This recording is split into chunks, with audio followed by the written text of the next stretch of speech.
Hello everybody, and welcome back to yet another episode of The Legend of Zelda: The Wind Waker.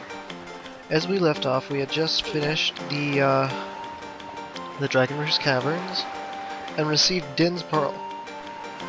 Now we've pretty much finished everything we need to do at Dragon Roost, and we need to talk to the King of Red Lions to find out what we need to do next. There's a little bit of something I want to talk about first, and I'll do that while demonstrating this function real quick. So, the thing I need to talk about is that there are, at the end of my... Whoops. I just wasted that. Oh well. It's not like we don't have 200 rupees. The thing I need to say is at the end of my video, not at the end of my videos, but after recording, there are often things that I have forgotten to mention or completely missed or just didn't know during my videos. And that,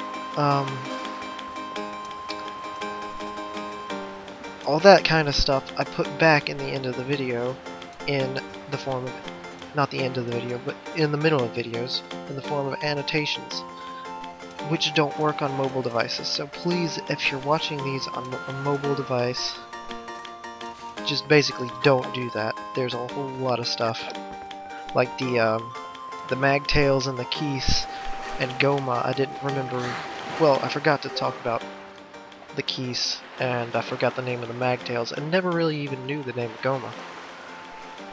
Anyway. It would seem that Ganon sent these monsters to this place. But that would mean there's no time to lose. We must depart at once for the place where the next pearl sleeps. We sail to the south. Of course, what this means is as soon as we can get in... Weird. Hey. Unfortunately, we cannot depart until the wind blows to the south. It would be a fatal mistake to set sail under an unstable breeze. I've heard legends tell of a wind god who went... yes. You heard nothing of him? Yeah, okay. So, even though we can use the Wind Waker inside the ship, he's apparently not going to let us get in until we change the direction. So, we'll finally actually demonstrate this. We actually got the song a little bit earlier than we were supposed to, but it's not important.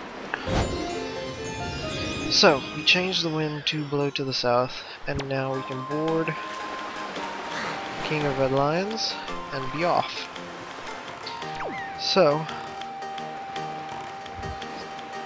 there's another something I need to demonstrate here. I think it happens automatically as you sail away. Yep, right here. Okay. Boy, hold it right there, small fry. I don't know where you got your mitts on that sea chart you got there, but it looks to me like it's pretty much nothing but seas drawn on it. It's pathetic. In fact, it's almost an insult to call that thing a sea chart, if you ask me. What's the matter, small fry? I'm just trying to be nice here and telling you that you've got a problem, and you do. Don't give me that stupefied look. It makes you look like you ought to be in diapers. Just listen, okay? I'm here to teach you what I know about this island, so open up your sea chart and make it snappy. So this is how we play cartographer. There's these strange talking fish who will actually draw in parts of our sea chart. And he'll tell us how we go about doing that. After this. There's a real peculiar cave towards the backside of this here Dragon Roost Island. Yeah, real peculiar. But I doubt you'll ever get there to see it, small fry. Unless you manage to sprout wings and fly, that is. 'Cause you won't be getting there otherwise. That's all I can teach you, small fry. But I will do this for you, since I'm feeling so generous. I'll send word to all my brethren living near the islands of the Great Sea. Good bunch of fish. If you see a fish leaping out of the water, when you sail near an island, sail up to it and spread bait out on the water's surface. Trust me, this is good advice, Fry. See, the baiting process allows you to get a chart of the island along with any info that might be of use to you. I highly recommend you make a habit of doing so. See, you're definitely going to need a reliable sea chart to help you search for things out at sea. I can't emphasize that enough, right? You need a well-drawn chart. If you don't get a chart for every island you come across, it'll just be a bigger hassle for you later on. Now don't say I never did anything for you, Fry. Oi. Oh, whoops. Oi, you there, you kingly red lion guy. That's it. I've repaid my debt. I'm done. You take care of the rest. So, these fish, they really don't make any other appearance in the Legend of Zelda games, so my best guess as to what they actually are is descendants of the Great Jabu Jabu, whose intestinal tract actually set the stage for the second dungeon in Ocarina of Time. It's really the only fish that would have been around during Hyrule that they could possibly have come from, because there's no other talking fish anywhere in the game, in any of the series. So, to demonstrate, let's pull out some bait. Whoops. Pull out some bait. And, whoops. Press the wrong button there. So cruise right up next to it, or let the fish come swimming up next to us. And once again, we'll get one of these little fish to pop up and draw us on our sea chart. Hi, small fry. Yeah, I've heard. I take it you want a chart and information about this island. Let's start by opening up your sea chart.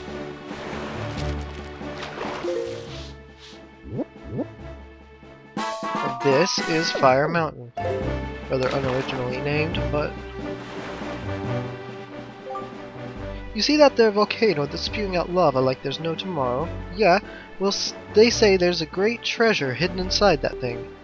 The thing is, everyone who's ever tried to get inside has just been blasted away by the great balls of fire that come shooting off the top. If you want to get inside, you ought to go find the islands 1 square north and 4 squares west of here. That's where the power of freezing anything is hidden. Or so they say. Maybe it's not true. But it wouldn't hurt to look, Fry. And that's all the info I've got to offer. If you want to hear it again, you'll have to throw some more bait on the water. Sorry, but that's my policy, Fry. You can't go fighting evil on an empty stomach, you know. And with that, I'm off! So yes, that's how we will play Cartographer. I've had a couple of annoying instances where I threw out bait and I just didn't take it before. But that island will become important to us much later on. So for now, we're actually heading south to here. While we're doing that, I have a little bit of something I didn't get to say about Goma. Goma was the name of the boss we just defeated. Interestingly enough, this is the exact same name as the boss from the game before. Ooh, I actually really want to go there.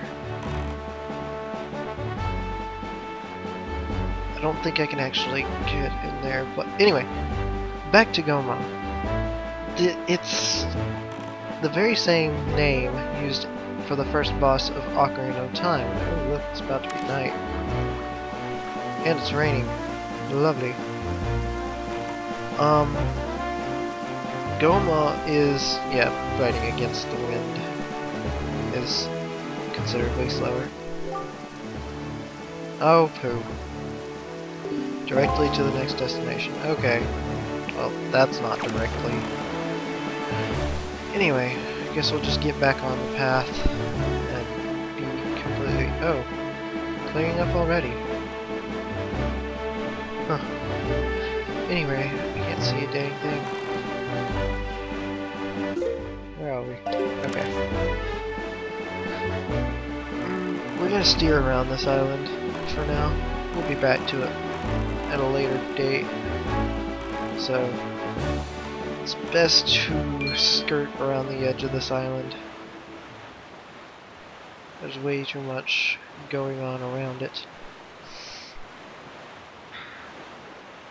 And up ahead, I can demonstrate the holy poop. Yes, the holy poop. Now, I can demonstrate the treasure finding function. That sound means you're above treasure. The louder it is, the closer you are to it. You'll find these randomly out at sea. I probably shouldn't have got it because it's probably going to end up being money. I didn't think before I did this. Oh. Yeah, red rupee. I don't like to waste money, but I guess one red rupee is nothing to cry over. But yeah, Goma was the first boss of Ocarina of Time. But it looked a whole lot more like a spider than a centipede in Ocarina of Time. It was only three-legged, but it dropped eggs constantly with little baby Gomas that would attack you.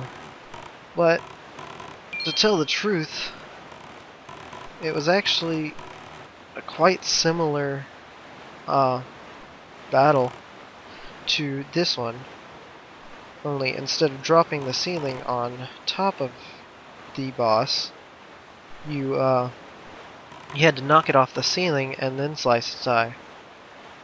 So who knows, maybe it's supposed to be some sort of more evolved form of the Goma from Ocarina of Time. One of the neat things that it's not really spoken about all the time. When you think of a Legend of Zelda game, the first thing you think of isn't this, but one of the neat things, the best parts of The Legend of Zelda is that the boss battles are just enormous. In the N64 days, they weren't quite as big as they are now, but still, they did everything they could to make those boss battles huge.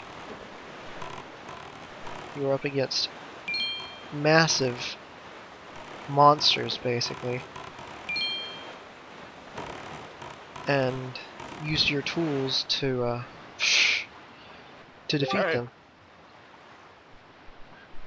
Yes, do you not see what rises up from the horizon?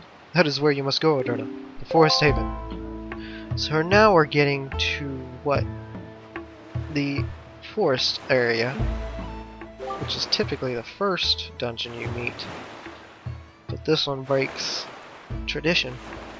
It may appear as though this is but a great tree rising far above the ocean's surface, but it is a sacred place. It is inside this grotto that you will find the spirit of the earth, the Great Deku Tree. Apparently it's the Earth Temple, but it's the forest. You must speak with the Deku Tree and receive from him the sacred gem known as Pharaoh's Pearl. I fear that Ganon's vile hand may have already reached this most sacred of sanctuaries. Go forth with caution, Adurna. So, I have no idea how long I've actually spent in this video yet. I'm going to assume about 10 minutes. If this is more than...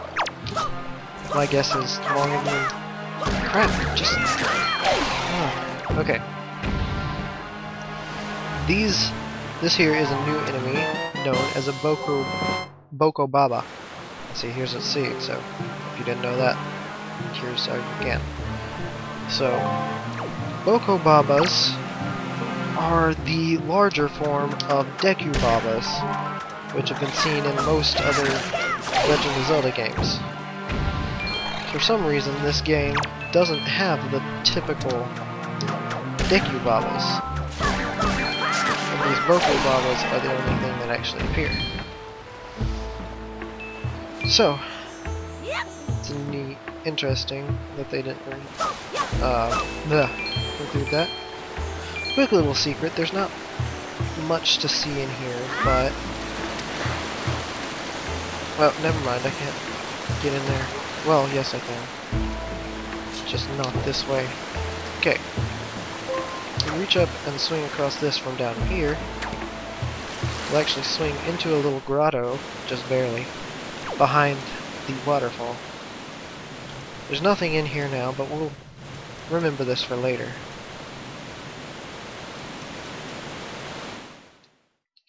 And real quick, I'm going to cut this out of the final video, but I I'd like to go spin some rupees. Once again, we find ourselves at max. Okay. Unfortunately, there wasn't a whole lot I could buy. But, hey, we're getting some more Boku Baba seeds. They'll be semi-important, and I can show you how they're important in a matter of only a few seconds. Well, seconds. In about a minute or two. Actually, because of the cutscenes that are going to happen inside, there's probably going to be much longer than that. I forgot to steal his... Okay, it doesn't matter. Got one anyway. Yeah, we're going to be back up at max before we can even say cheese. I'm going to miss! No, no, no, no, no, no, no, no! Crap. Well, I'll meet you back up there. Okay, actually making it this time. We have another new enemy type up here, and I just displayed how to defeat these. Those are Octoroks. They have been in many... Actually, they have been in every Legend of Zelda game to date. They're very Legend of Zelda iconic enemies. They pop up out of the water and shoot rocks at you. There are also some larger form of Octorok that will appear that are bigger than your boat. They only appear when out on the Great Sea, and they will shoot bombs at you.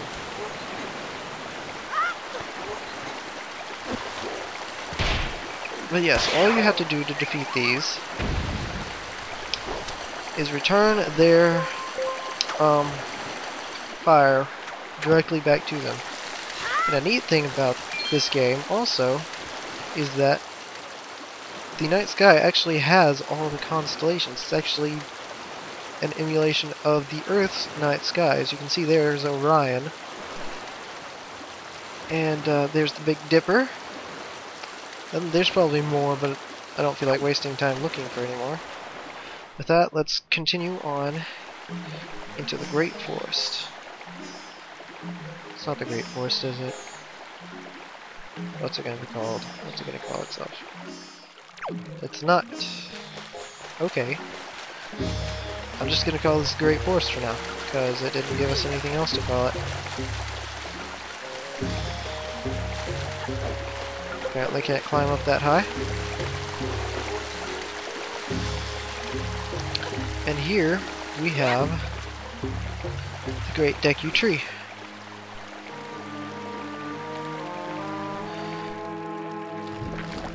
And he is covered with choo-choos. Both red and green. Now, since I really like chew jelly, I'll be collecting all of it.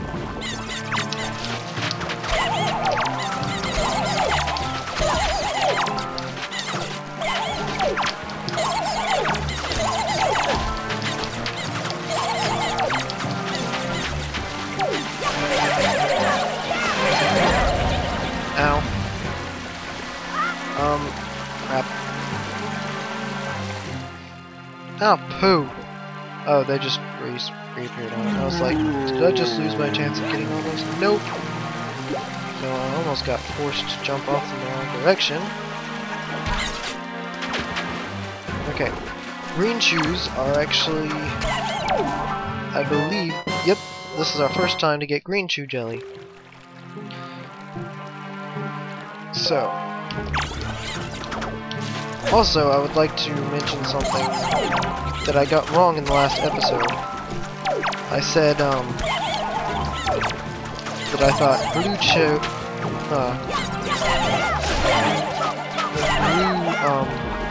blue potions. Ah, oh, come on. I said I thought that blue potions were, would y'all just get up where I can get you? Okay, there we go. I said I thought that blue potions restored magic, but that's actually green potions. That garb you wear, could you be the legendary hero? Once again, this is one of those times when they speak ancient language gibberish in the first playthrough. Has the king at long last found the hero of time? And so, awesome reaction from Link. He has no idea what this guy's saying. Plus, it's a talking tree. What is the matter? Do you not understand the ancient Hylian tongue? I should use a deep voice for this guy. So, you are not... Sorry. So, you are not the hero of time.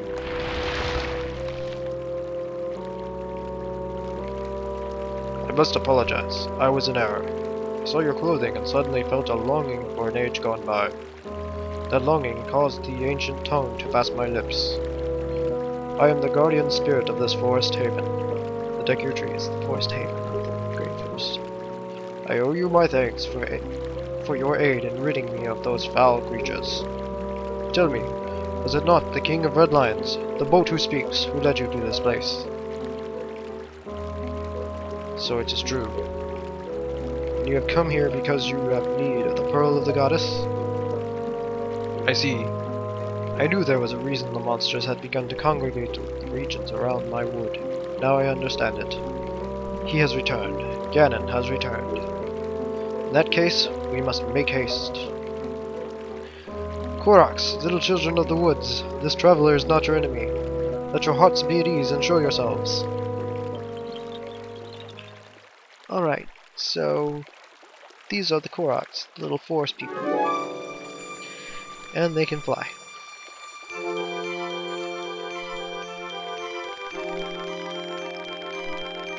What do you call yourself?